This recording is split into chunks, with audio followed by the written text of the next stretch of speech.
to First Things First. I'm Jenna Wolfe. That's the Hall of Famer Cris Carter. That is Nick Wright, who can breathe again because the NBA season starts tonight. It sure does, everybody. And the LeBron swooning can officially begin. Listen, I apologize that I have an affection for the world's greatest athlete. However, affection? This is such a great time of year. Tell me. Third of the way through the NFL season. Baseball playoffs reaching their fever pitch. No pun intended. No pun intended. And CC. The NBA starts tonight. Okay. It's a great day. Just give it's a great LeBron day. a big old hug. It's great day. It's not just about LeBron. You know what, Jenna? It is October, right? When is the NBA Finals?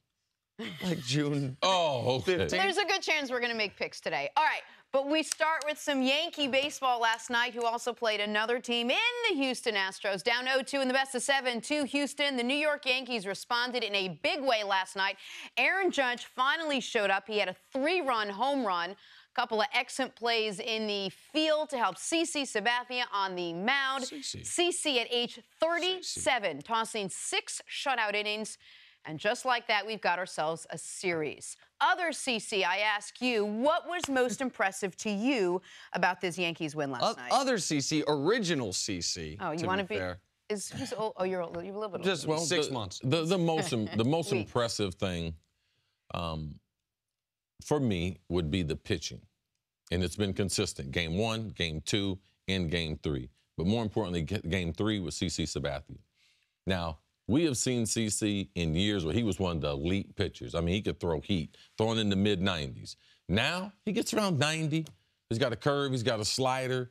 He's dependent on his pitching knowledge. Like, he's learned to pitch. And at 37, when the Yankees need him the most, he's also pitching for a contract. So look for the Yankees to be able to sign him going into the – but under this pressure, a must-win situation, for him to be able to control the game, why they can get their bats, which they haven't been able to.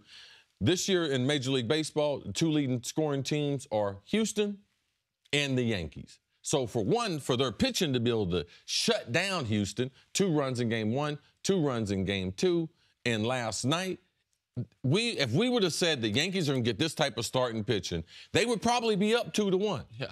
But now the momentum has switched back. You have to give the Yankees and their fans, a lot of guys in the audience, our studio, they Yankees fans like myself. So I think CC and what he did, especially just calming the crowd and calming the bats so that they could wake up back in the Bronx. That was the most impressive thing for me last night. So I agree with you. That was the most impressive thing. I think the most important thing was Aaron Judge. Because for the Yankees to win the series, as you mentioned, the Astros at some point are going to score some runs. Yes. They were first in baseball in essentially every offensive category. Runs scored, batting average. They're near the top of the league in home runs. They are going to score some runs. You're not going to hold them. They've scored, 5 runs through 3 games? At some point, that's going to change. And at some point, the Yankees starting pitching you're going to have a bad game. You're not going to have elite starting pitching every game. The Yankees are going to have to score runs. And Aaron Judge had a good 1-game wild card. He had a great September. And then the wild card game, he had a big home run. He had a good game. From the wild card game to last night, he was 2 for 27 with 19 strikeouts. He was hitting 129 coming into this game. 129, but that included the good wild card game. From the ALDS first 2 games of the LCS, 2 for 27, 19 strikeouts, 1 extra base hit. So Aaron Judge getting back on track and hitting the home run that really ended the game. They were up 3-0. A pass ball gave them 4-0 lead, and then Aaron Judge hit the 3-run home run. That, to me, was the most important thing, because I don't think they can beat the Astros 4 out of 7, or now it would be 3 of the next 4 without Judge playing. I think that Judge and the tension, yes, Judge needs to hit. For them to be a great team, yes. But they still would have won the game last night. So we would still be talking about the Yankees. Correct. All right? Down 2-1. Playing this afternoon, like, how do they win that game? Then we would be saying, listen, it's important. They got 1 win without Judge. He basically made contact with one strike. Yeah, okay, true. So I wouldn't say that's the most important thing, but going forward, if the series is going to be extended, he's going to have to be a threat, because he can affect the pitching and the substitution pattern of the Astros if he is a threat. I mean, because right now, I mean, man, he can't even put the bat on the ball. Right. So it was encouraging for him to be able to catch one pitch, send it to the left field stands, and for the hometown crowd, I think there's nothing more exciting than the long ball in baseball. And then for the Yankees, there's nothing like their favorite guy. Right. The monster, the rookie. 6'7" I mean, so I think that he brings extra enthusiasm to the fandom of even the when Yankees. he's not playing well, he does. Even when he's just in the lineup. But I think there's more despair and and there's less hope when he's striking out. Because there's no way the Yankees can win the World Series if he's batting under 200. Right. Well, the other thing that CC Sabathia, I think, gave them last night was it helped minimize that middle relief, right? All those, like, relievers, which is what they're going to need if this series is going to keep going the way it is. They're not just going to be able to rely on that starting pitching. But there's something about this team that stresses me out. Like, this is how they tend to be sometimes in the postseason. Wait till your back's against the wall. Wait till there's no other room, where you've no other wiggle room. You have 2 outs. It will score 8 runs when we have 2 outs. Like, oh, the series is going to end? Okay, now this is a good time for us to come back and actually win a game. This recipe will not last through this series and into the World Series. Like, they cannot continue to do this. They must find a way, if it's Aaron Judge, if it's someone else, to get these bats going earlier on in the game. Well, but what you're talking about is, the 2-out rally, or the fact that they are waiting till the backs are against the wall in a game. This postseason, they've now played 5 games that you knew going into the game they had to win. 4 of them were literally elimination games, and last night was a de facto elimination game. They are 5-0. They've played 4 games that they don't have to win. First 2 games of the ALDS, first 2 games of the ALCS, they are 0-4. The disparity between and maybe it's just happenstance, maybe some of it's luck, and I'm sure, the 1-0 win that extended their season in Game 3 of the ALDS, a 1-0 win can go one way or the other easily. But there is something to what Jenna's saying, which is, for some reason or another, this team has played its best baseball in this very small sample size when they've had to have a game, and not so well when they haven't had to have the game. And I don't know what that bodes for tonight, because tonight's a want to win, but not a have to win. I think we can't forget, though, this is a young team. I mean, they do have some veteran players, but them collectively, as far as the postseason, we haven't seen them, Jenna. Like, we don't know what they're going to do. Like, you talk about the 5 games that they had to win. Yeah, that's the only sample size that we have. Now, we know the Yankees organization.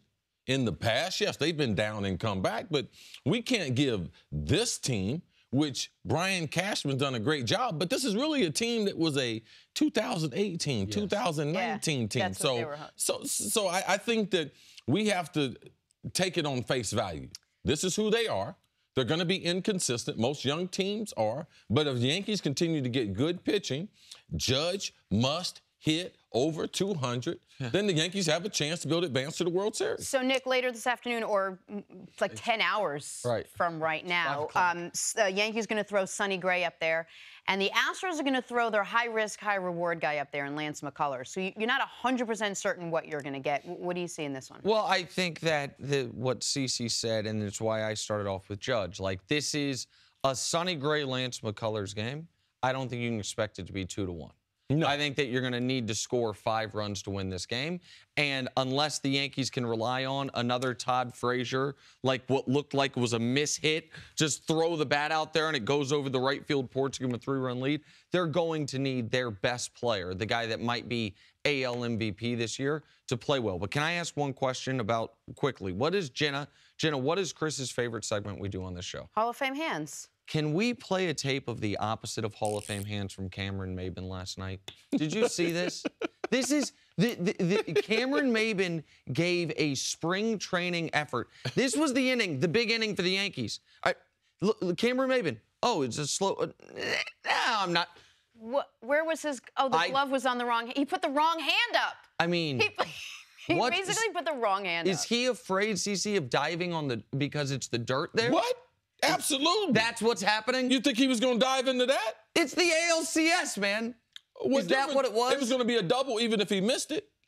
Right, but if I mean, I thought that ball was a little far away from him. He's going to have to make an unbelievable. And also, I'm going to have to get my face in that dirt.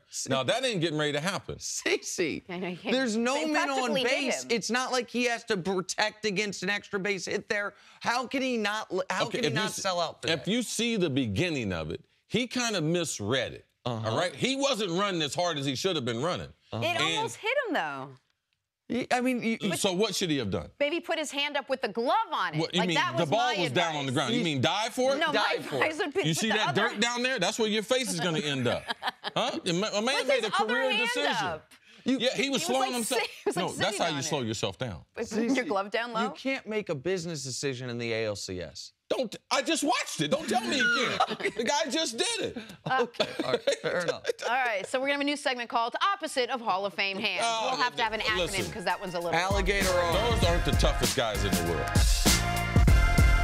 The Cavs and the Celtics kick off the NBA season tonight, or as the matchup is known on the street, Nick's team versus my team. The teams famously swap point guards in the offseason, Kyrie for Isaiah, Crowder and change, but Cleveland's J.R. Smith doesn't seem to be concerned about Boston. I mean, I think they're the same. I wouldn't say the same team, obviously, because of different people in different jerseys, but, I mean, I don't really pose as a big threat to us. It was very nonchalant about saying that, CC. Are the Celtics a threat to the Cavs? I mean, they are a threat. JR said they're not a big threat. There's a lot of unknowns about the Celtics. What type of chemistry? During the preseason, Kyrie Irving, he played a lot different than the Kyrie that we've seen. He is a shoot-first, score-first point guard. During the preseason, he assisted on 29% of their possessions, which is a lot higher than any other point in his career. So what type of player will we see? They don't match up well against the Cavs. Well, they have no one to guard LeBron. So they have no rim protector. So those two things right there, depending on the Cavs, what they do. I'm with Nick. I've been won over. I like D. Wade, and I like his hairstyle, but I think that always important. They need to put him on. Well, LeBron ain't got no hair, so you got to have some hair in the lineup. The lower half, facial hair. But I think that J.R. Smith and his ability to be able to spread the court, Kevin Love at the 5, J.R. at the 2, I think it makes Cleveland a huge favorite over the Celtics. The Celtics also, they got how many new players? They only have 4 returning players. 4 returning players. So it's interesting to see how that team comes together. LeBron has always struggled when he tried to come together. Golden State last year struggled a little bit, got crushed in the first game against San Antonio to start the season. So we've seen growing pains when teams add a bunch of new players. So I expect Boston to have the same type of growing pains, but the Cavs are the favorite and a huge favorite in the East. Nick, is chemistry an issue when guys are at this level and they've been playing with all different guys being dropped in at any given moment? I think chemistry is most important in the NBA. Chemistry is important on any job. But agreed. I would say even more so in the NBA when the best basketball, it's like a choreographed play. Like Yes. we've seen the teams that we have seen reach the best team basketball in recent NBA history are the second and third year LeBron was with the Heat, and the last 2 years the Warriors have been together. And last year with the Warriors, what you saw was early in the season, they were dealing with some of the same struggles the Cavs were, the Heat were dealing with in LeBron's first time, or LeBron's first season there, which was your turn, my turn, your turn, my turn. And when both of those teams really became the juggernauts that they were, it was when it became a play, when it became like a dance that everyone knew the steps to. So yeah, I do think chemistry matters. Now, what the Celtics have going for them, so I'll be fair here, is Brad Stevens. Brad Stevens is, I believe, the best tactician in the NBA. You're going to get about 6 free points a game. Wait a minute. No. Explain that to me. Okay. I think Brad... There is a guy in San Antonio. I think Greg Popovich is the best coach in the NBA. Okay, because so of what does Stevens do that's different?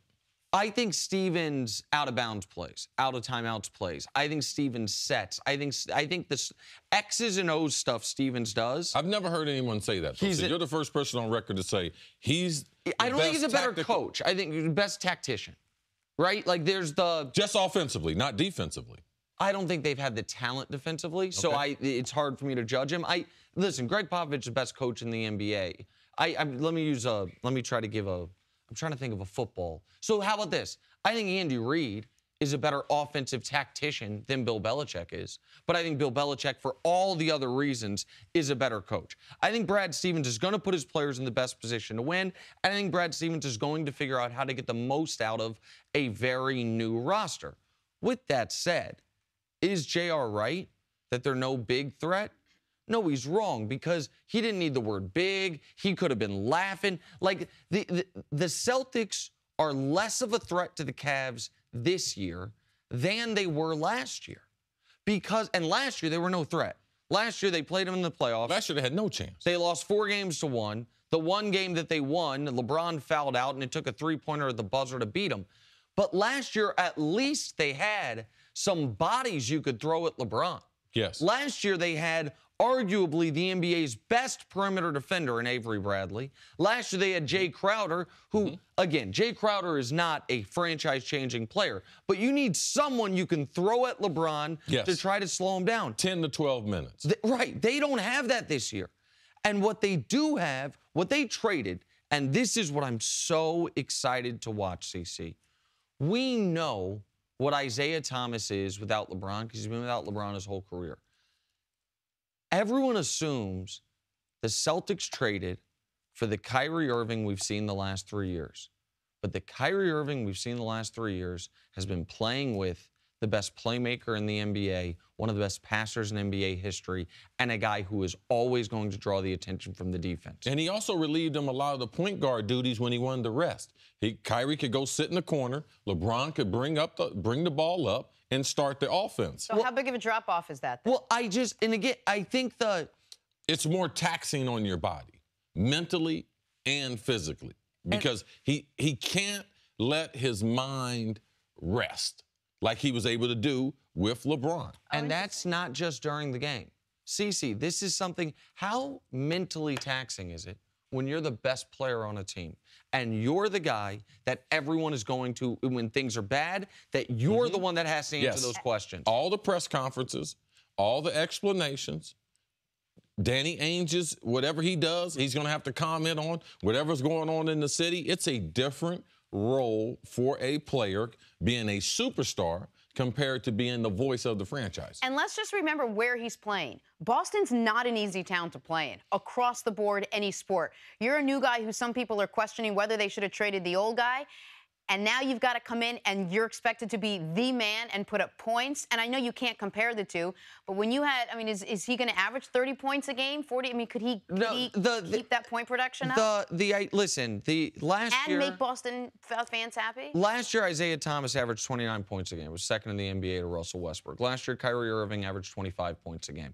I think Kyrie is more likely to duplicate the point production than Isaiah Thomas. Isaiah Thomas was a career year, and he's going to be asked to do less, and he's coming off an injury. But the question with Kyrie, CC, is never can he finish with a lot of points. No. It's how many shots did it take to get those points. And I understand that Kyrie was a young player before LeBron got there, so it's not totally fair. But what I know is this.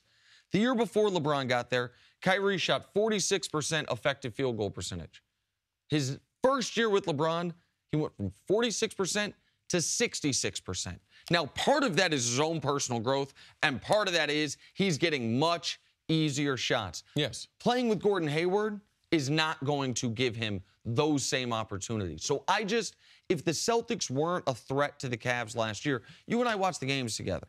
We were, Jenna, you weren't in LA. Hashtag never invited, ever. You were living across country. It was a different situation. Skype, I know you're sensitive. FaceTime also works. At no point did you and I think the Celtics could beat this Cavs team. No. I don't know what's significantly changed. It would have changed if the Celtics had added Kyrie and the Cavs hadn't added Isaiah. But when they both flip-flop their point guards, like, what's the big change you see? Like, I don't see it. No, I don't see it. The one thing, too, I want to watch as the season goes on, because Kyrie's about getting buckets. Now, during the preseason, he was distributing the ball, throwing all kinds of fancy passes. When you get in the season and how does he defer to his teammates, or does he go back into what his mode is that I'm a scoring machine? And I think that based on what you're saying about Boston, the Boston fans are going to love Kyrie. The reason why? They've never had a player like him in their history. Now, they got a great basketball history, but they have never had a ball player come to the Boston Gardens, whatever it is now, whatever it's called now, TDs, something. Something. Yeah. They haven't seen a guy that can finish around the bucket, left or right hand. They haven't had anyone could dribble like that, three-point range. Like, he is a magnificent player. But how he develops with these other players, that's the question. The Golden State Warriors enter the season as massive favorites to repeat as NBA champs. If they were to win the title, they'd be the first team to win the title 3 times in 4 years since the Lakers did it in the late 80s. I was in grade school. Nick wasn't born for another 20 years. Nick, Zygote, should the Warriors be favored to win it all again? They should be favored because that's, Vegas is trying to make sure they get fair money on things, and the Warriors they won 73 games, and they added Kevin Durant. Then last year they went 16-1 in the NBA playoffs, and they didn't lose anybody. Durant stayed. Steph Curry obviously signed his big extension. So I understand why they're the favorites. It would be irrational to make anyone else the betting favorites. But I also remember the Los Angeles Lakers, after winning 3 straight titles and keeping everybody, going into the next season as the favorites and not making the finals. I remember the Miami Heat going into every single season as the drastic favorites and only winning 2 titles. I remember the Golden State Warriors going into the season 2 years ago as the drastic favorites and not winning the title. Funny things happen in the NBA, CC, and no one roots for injury. But that doesn't mean you have to disregard the likelihood of it or the possibility of it. And I happen to think injuries are mostly luck. And man, the Warriors have been rolling 7s on injuries for 3 straight years. The one time they had even just a tiny tweak of an injury when Steph Curry was healthy enough to play, but it wasn't maybe 100%. What'd they do? They blew a 3-1 lead. They fell down 3-1 to Oklahoma City. So do I agree with Barkley and Jeff Van Gundy and the Vegas casinos and seemingly everyone that, hey, this whole NBA season is all a cosplay because the Warriors are going to walk to the title? I do not, but I understand why they're the favorites. They should be the favorite. There's anything that any NBA team has done as an organization, player being acquired, coach moving to a new team, that would unseat them as the champion. They have the best basketball team. Not only, they have one of the best basketball coaches. They have one of the best basketball organizations. So if they're able to stay healthy, Nick is relying on injury. I'm not relying on it. I'm just not disregarding the possibility of it. Right. I don't believe that injury has a lot to do with luck either, because it's amazing that over time the best players get hurt less. So if that was the case, then we're saying LeBron not only is the best player ever, he's the luckiest guy ever. No, there's a reason why he hadn't gotten hurt, because he's a physical freak. Right, but the guys that are the great players on the Warriors do have an injury history. Steph Curry, the reason this whole thing happened, the reason this whole Warriors experiment was able to happen was because Steph Curry was making $11 million a year. Why?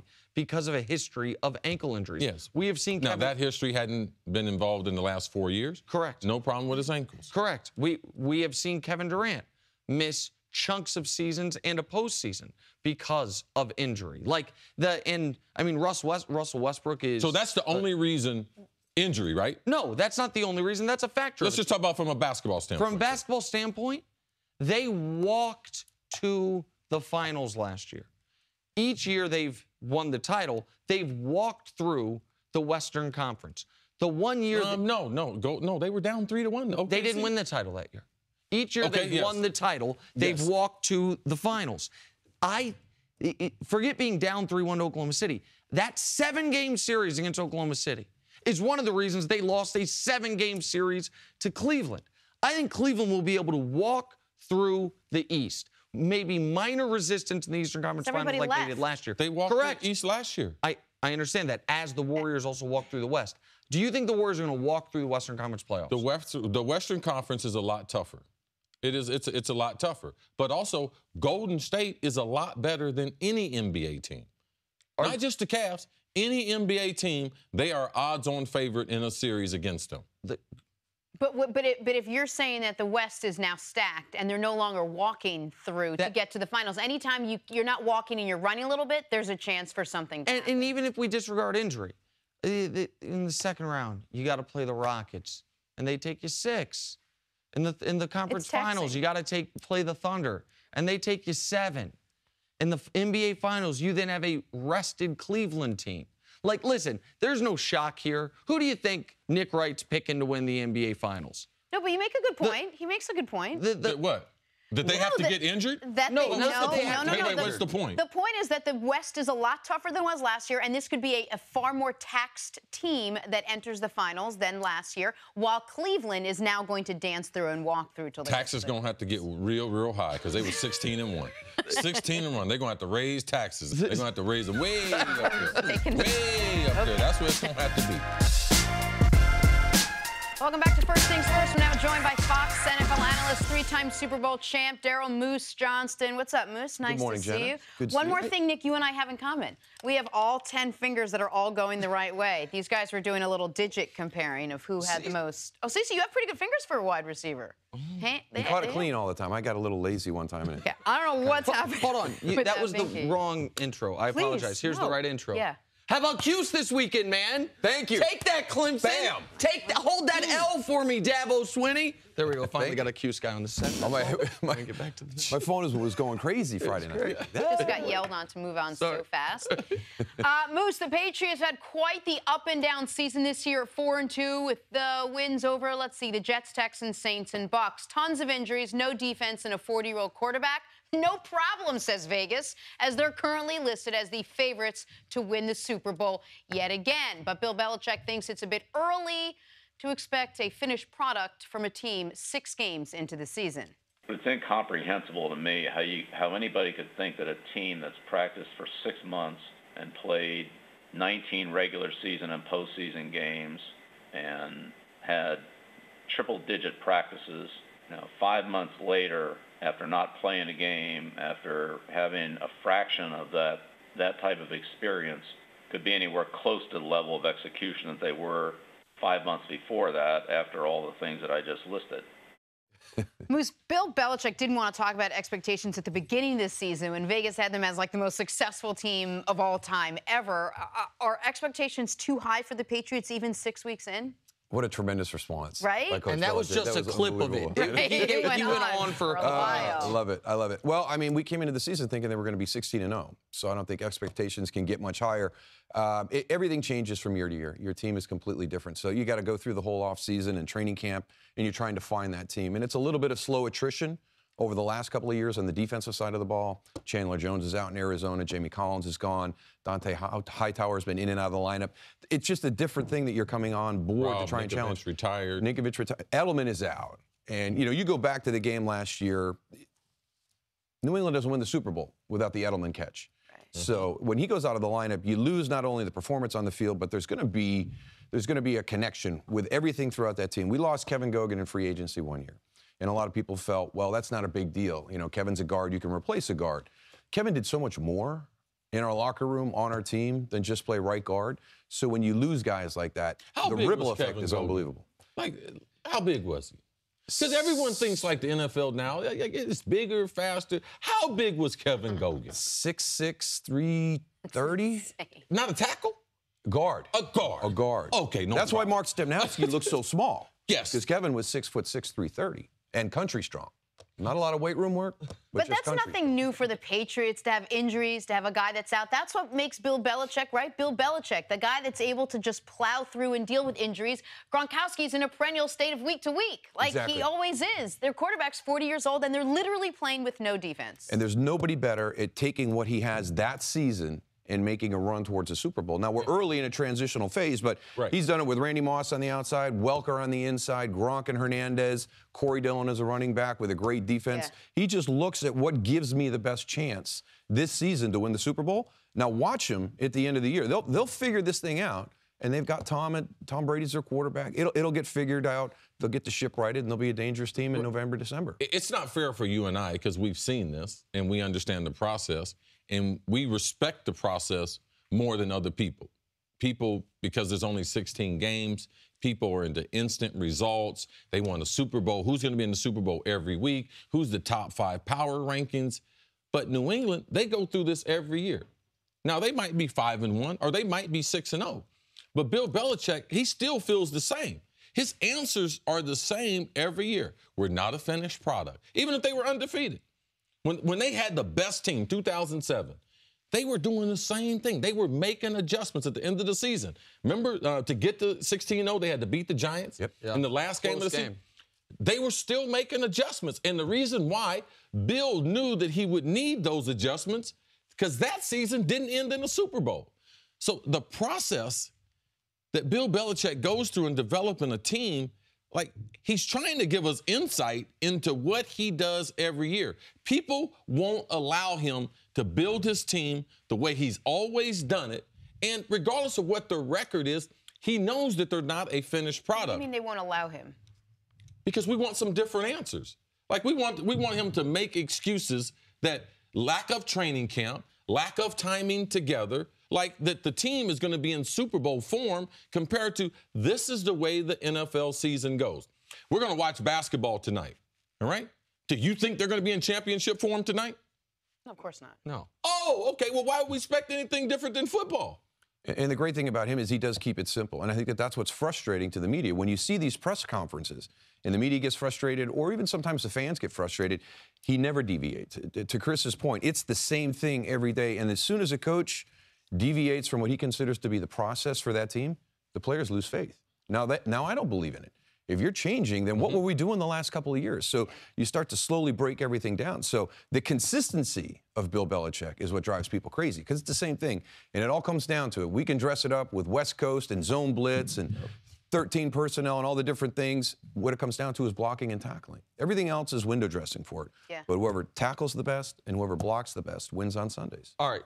So I agree with you, CC, that, of course, teams... That means I'm not from Syracuse, but when he starts with, I agree with you, then comes some other BS after that, all right? I'm just going to tell you. Everything after I agree with you is BS. It's an emoji, it's a pile. Tones you out. It's a pile with a little stench coming from it. Now he's dying. All right. Here we go. So I agree with you that no team is going to be as good, theoretically, as at the beginning of the year as the end of the year, because, as you have harped on, you're correct, practice matters, and continuity matters. But what we are able to do, whether it's week 1 of the NBA season or week 6 of the NFL, is compare where teams are to their opponents who have had the same practice. They had the same offseason, the same practice schedule, the same training camp for the same number of games, given the bye week, maybe off by 1. Yes. And what we are also able to do is say, given the age of the players on the team, do we expect this to be a team that is going to get much better as the year goes on, be about the same, or deteriorate? So you take the Houston Texans, for example. While you evaluate them, you probably are saying, but I bet at their most important spot, quarterback, they are going to be drastically better at the end of the year than the beginning of the year because the guy is getting better week by week. Now, maybe you also look at quarterback and say, but other defenses are going to figure more out about him. But there's more of a variable because of a young quarterback.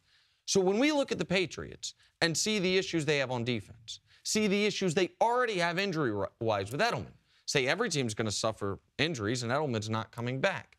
They basically, for the first time in my memory, passed on the draft. They traded a first-round pick for a player, traded a second-round pick for a player they cut, drafted Derek Rivers in third round. He blew out his knee. He injured himself. I think it was blown knee. They traded another draft pick for Dwayne Allen. He has 0 catches this year. So they don't have a lot of young rookies that you're like, okay, they're going to be bigger contributors at the end of the year. Who's their most important player? The quarterback. That is one player at 40 years old that is totally fair to wonder, as the hits pile up, as the weather gets colder, as the games pile up, is his level of play actually going to drop? So that's why for the Pats in particular, while I understand that maybe the timing will be better and some of the lesser players will know their assignments more, there's other reasons to wonder if while the rest of the league is improving drastically as the year goes on, if that won't apply. But who's doing that? Kansas City just lost. Who's drastically improving? Like, you're just saying some hypothesis like all these other teams, they're drastically going to improve. They're also going to have injuries, but that arc that you're trying to put everyone on? I'm not putting everyone on it. Well, you just said it. No, it seemed like, and tell me if I'm wrong, it seemed like you guys both agreed that the trajectory for every team across the league is with the more practice, with the more time, The more you improve. the continuity of your team, the more opportunities you have to reach this is your show true 31. potential. You're better than you were for show 1. Of course, CC. Of course, that's not. I'm not. But the disputing final that. determining factor will be the talent on the team, the time around, the amount of practice, everything. It always comes down to the players, and that's where Tom Brady gives you that extra thing at the end of the season. And the thing that we have more faith in is Tom, and we've seen this work on people. Like when we doubted it, like, there they go again. New England, they're not very good.